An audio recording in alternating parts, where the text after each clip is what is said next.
हम आपसे एक बात कहे थे पहले भी कथा में, आज फिर कह रहे हैं। दुख आए, तकलीफ आई, कष्ट आया, मन उदास है, अच्छा नहीं लग रहा, शंकर जी के मंदिर में जहां नंदी बैठा है उस नंदी के पास बैठकर उसका चरण पकड़कर शंकर के शिवलिंग का दर्शन करो थोड़ी सी देर।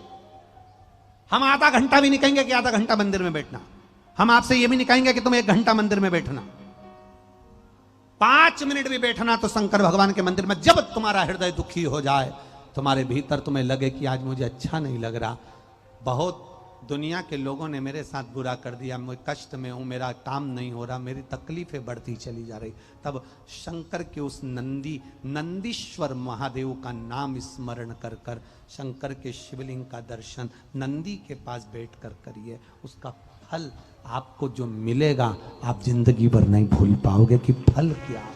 भगवान के मंदिर में जब हम जाकर, लोग पूछते हैं महाराज आखिर जल चढ़ाने से पीने से लोगों के रोग क्यों मिट रहे हैं? आखिर ये दुनिया के लोग इस बेलपत्री को चढ़ाते थे और लोग कचरे में निर्माल्य में विसर्जन कर देते थे, आज मंदिर में बेलपत्र नहीं बच रही है, बेलपत्र मिलती है, लोग उठा कर ले जाते हैं, खा लेते हैं। आखिर इस बेलपत्र में ऐसा क्या है? शंकर पे चढ़े हुए जल में ऐसा क्या है? क्यों आज तक दुनिया के लोग इस जल को नहीं पहचान पाए? दुनिया के लोग आज तक इस बेलपत्र को क्यों नहीं पहचान पाए? बस उठाया, निर्मल्य में डाल दिया, विसर्जन में डाल दिया, नदी में डाल दिया, गंगा में विसर्जन कर दिया। अब लोग आज जान क्यों रहे हैं ऐसा क्या है? उसका शिव महापुराण और वैज्ञानिक इस पर रिसर्च कर रहे हैं और उसमें रिसर्च निकाला कि जब पानी पिया जाता है शंकर पर चढ़ा हुआ, वो जल की तरंग का स्वाद पीछे हमारे शिवलिंग तक जाता है, जिससे वो नस के अंदर बारीक बारीक नसों में प्रवेश करता है और हमारी शुगर, बीपी, थायराइड, गठिया, कैंसर, किडनी, लीवर तक के रोग को अच्छा कर देता है। वो जल साधारण नहीं हो। आपका किया गया भरोसा आपको मंजिल तक लेकर जाता है। बस विश्वास करना तो पूर्ण करना, उस विश्वास में कोई ढोला डाली ना हो। आप भरोसा करो तो पूर्ण करो, आप विश्वास करो तो पूर्ण करो, उसमें कोई ढोला डाली ना हो। थोड़े दिन हमने शंकर जी पर विश्वास कर लिया, थोड़े दिन हम शिव जी के मंदिर चले गए, थोड़े दिन हम फिर गणेश जी के मंदिर चले गए, थोड़े दिन फिर हम हनुमान जी के मंदिर चले गए, थोड़े दिन हम राम जी के मंदिर चले गए, थोड़े दिन हम कहीं देवी देवताओं के मंदिर जाते जाते फिर मंदिर बंद कर दिए हमने जाना, फिर दूसरे धर्म की जगहों पर जाना प्रारंभ कर दिया। दूसरे धर्म की जगहों पर जाते जाते फिर हमने वहाँ जाना बंद करा, फिर कहीं हम इधर उधर ना जाने कहाँ कहाँ भूत प्रेत आदि में पड़ गए, फिर हमने वहाँ भी जाना बंद कर दिया। फिर हम कहीं तंत्र मंत्र में फंस गए, फिर तंत्र मंत्र से निकले तो हम ढोंग और प्रपंच में फंस गए। शिव महापुराण की कथा कहती है, अगर आपका भरोसा पक्का है, आपका विश्वास दृढ़ है, आप शंकर को अपना मानते हो तो दुनिया में कभी चोट नहीं खाओगे, आगे बढ़ते हुए मंजिल तक पहुंच जाओगे। संसार के लोग अगर देवाधिदेव महादेव को एक बार पकड़ लें, संसार के लोग मेरे शिव जी को अगर एक बार पकड़ लें, एक बार,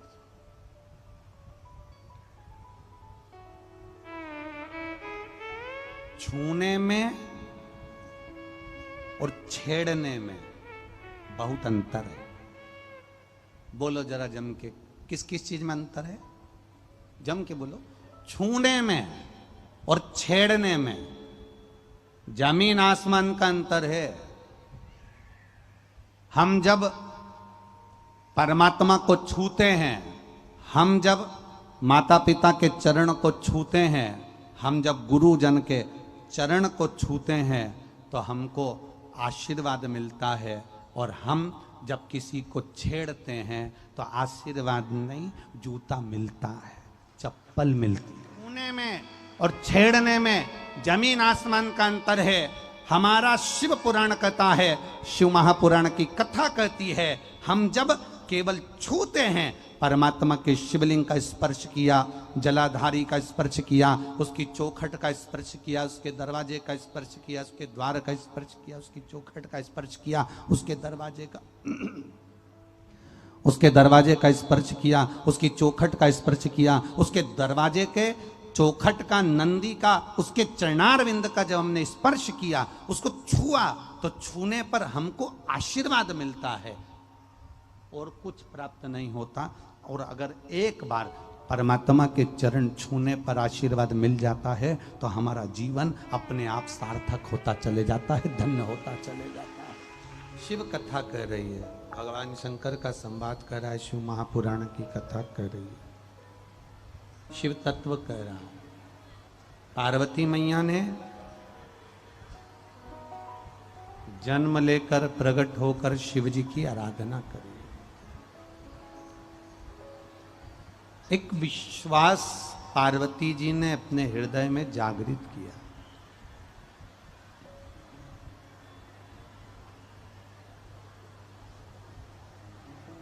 जब पार्वती जी ने अपने भीतर यह विश्वास जगा लिया कि मैं महादेव को अपना बनाऊंगी, पक्का भरोसा, पक्की दृढ़ता, जब विश्वास दृढ़ कर लिया तो शिव पार्वती जी को मिले।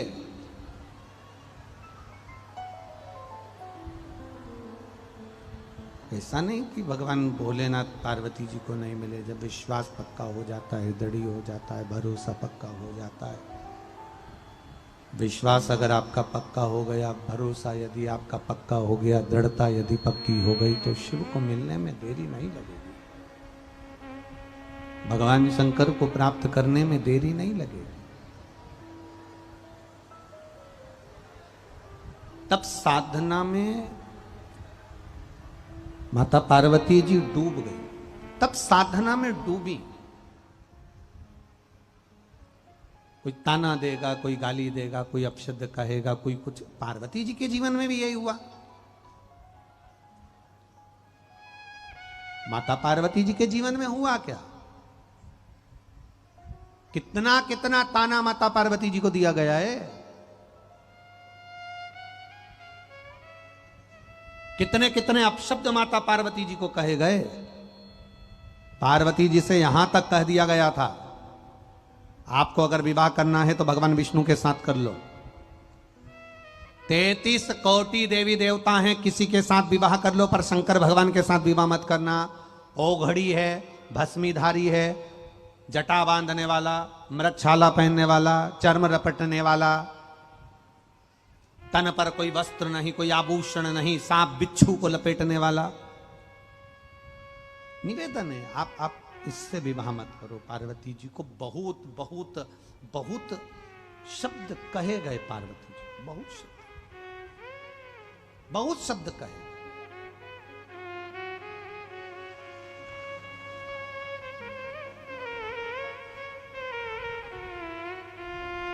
क्या दे रहा है वो? पार्वती जी आप दूसरे से विवाह कर लो, पार्वती जी आप नारायण से विवाह कर लो, पार्वती जी आप 33 कोटि देवी देवता हैं उनसे विवाह कर लो। पार्वती ने कहा नहीं नहीं, विवाह करूंगी तो शिव से ही करूंगी, शिव के सिवा कुछ। दुनिया के लोग जब महादेव का नंबर आता है ना, शिवलिंग का जब नंबर आता है, तो हंसी उड़ाने वाला उनको समझ नहीं पाता।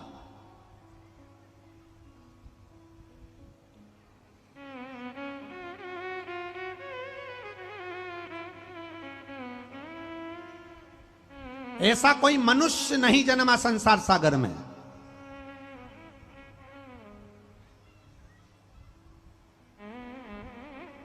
ऐसा कोई मानव नहीं जन्मा संसार सागर में जिसके शरीर में शिवलिंग का स्थान नहीं हो।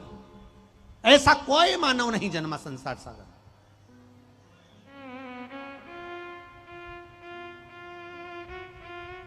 अगर किसी से कहा जाता है कि हमारे शरीर में शिवलिंग है, हमारे शरीर में शिवलिंग है, हंसी उड़ाने वाले उसको हंसी के व्यंग में ले लेते हैं कि शिवलिंग को लोग गलत दृष्टि से जान। ना ना ना ना, प्रत्येक मानव शरीर के अंदर शिवलिंग विराजमान होता है और वो शिवलिंग की आकृति कभी किसी डॉक्टर के पास जाना, कभी एक्सरे करवाना और एक्सरे करवाकर डॉक्टर के पास जाकर देखना कि वो मनुष्य शरीर में शिवलिंग का स्थान कौन सा है, मनुष्य के शरीर में शंकर का शिवलिंग का स्थान कौन सा है, तो आपको बता देंगे कि ये गर्दन, ये सिर का आखिरी भाग और रीढ़ की जो हड्डी है, इस हड्डी के बीच में एक मेंडुला आकृति, एक शिवलिंग की आकृति की एक ओवल गेंट है, एक स्थान बना हुआ है। वो स्थान शंकर की शिवलिंग की आकृति का है और वो स्थान एक ऐसा स्थान है कि दुनिया में पूरे शरीर का ऑपरेशन हो सकता है, दुनिया में पूरे शरीर को काटा जा सकता है,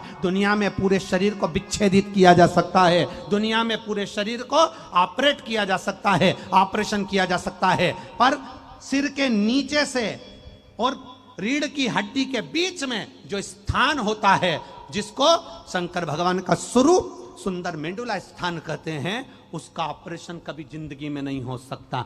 उसी तरह जैसे शंकर भगवान की जलाधारी को कभी लांगा नहीं जा सकता, उसी तरह इसका ऑपरेशन कभी नहीं हो सकता। अच्छा डॉक्टर भी नहीं कर सकता, क्योंकि इसको ऑपरेट कर ही नहीं सकते। तो शंकर जी के मंदिर में जाकर हमें मिलता क्या है? शिव महापुराण की कथा कहती है, जब हम शिव के मंदिर में प्रवेश करते हैं तो सामने रखे शिवलिंग से हमारा मेडुला आकृति जो शिवलिंग है उसमें एनर्जी मिलती है, एक कंपन होता है। वो कंपन से हमारे कार्य अपने आप बुद्धि के द्वारा सफल होना चालू हो जाते हैं। शंकर के मंदिर से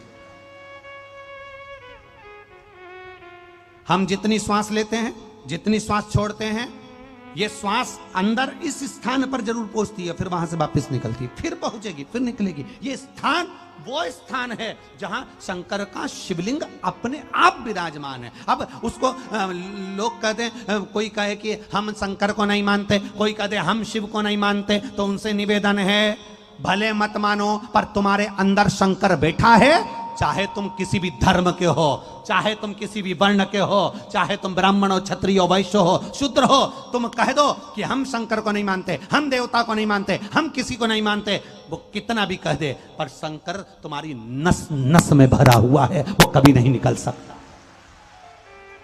मेरा नाम रंजना कुमारी है, मैं बिहार के पटना में रहती हूँ। मेरे पति का नाम शंकर सिंह है। मैं पटना से यहाँ कथा सुनने के लिए आई हूँ। कहीं बैठी हो तो हाथ हिलाइएगा, कहीं बैठी हो आप ही हैं? हाँ, तो ऐसे हाथ हिला दो बहन। हाँ जी, हाँ ऐसे हाथ हिला दो एक बार वापिस, ठीक है। मेरा नाम रंजना कुमारी है, मैं बिहार पटना की रहने वाली हूँ। पति का नाम शंकर सिंह है। गुरुदेव, बाबा का क्या वर्णन करूँ गुरुदेव। पति को 2010 से, कौन सा सन, 2010 से मुंह में, जीभ में तकलीफ हो गई, जिसका इलाज चलते चलते 2010 से चलते चलते इलाज 2022 तक 12 साल वो जो जीभ में तकलीफ हुई उसका इलाज चलता रहा। डॉक्टरों का कहना था ये बड़ी मुश्किल से ठीक होने वाले रोग हैं, मुश्किल है कि ठीक हो। गुरुदेव, 2010 से डॉक्टरों का इलाज कराते कराते, सब कोई डॉक्टर नहीं, दिल्ली हो, मुंबई हो, पटना हो, कोई डॉक्टर नहीं जिसका इलाज ना करवाया, सबका इलाज करवाया, आराम नहीं लगा। तब एक छोटी सी क्लिप मोबाइल पर आ गई जिसमें आप कथा कह रहे थे। उस कथा को मोबाइल पर श्रवण करा और सर्च करा, आपकी कथा निकाली, उसको सुनना प्रारंभ करा। 2022 12 साल के बाद जब आपकी क्लिप थोड़ी सी मोबाइल पर सुनी और उस कथा को निकाला, और कथा को निकालकर जब पूरा सुना, आपने प्रत्येक कथा में एक ही बात कही, 1 लोटा जल शिव जी को चढ़ाओ, चढ़ा हुआ जल पियो, एक बेलपत्री चढ़ी हुई शिव पर चढ़ा हुआ खाओ और शिखर का दर्शन करो। कुंदकेश्वर महादेव का नाम लो। बाबा 2010 में पति को जो तकलीफ हुई जीवान में, इलाज करते करते 2022 आ गया और 2022 में आपकी छोटी सी क्लिप सुनकर शिव जी पे जल चढ़ाना प्रारंभ करा, पीना चालू करा, बेलपत्र खाना चालू करा। बाबा की कृपा से सारी दवाइयां बंद हो गई। मेरा पति 12 साल के बाद ठीक हो गया। ये शिव की उदाहरण, ये शंकर करो। अब ठीक है बाबू, बैठिए। हर हर महादेव, बैठिए।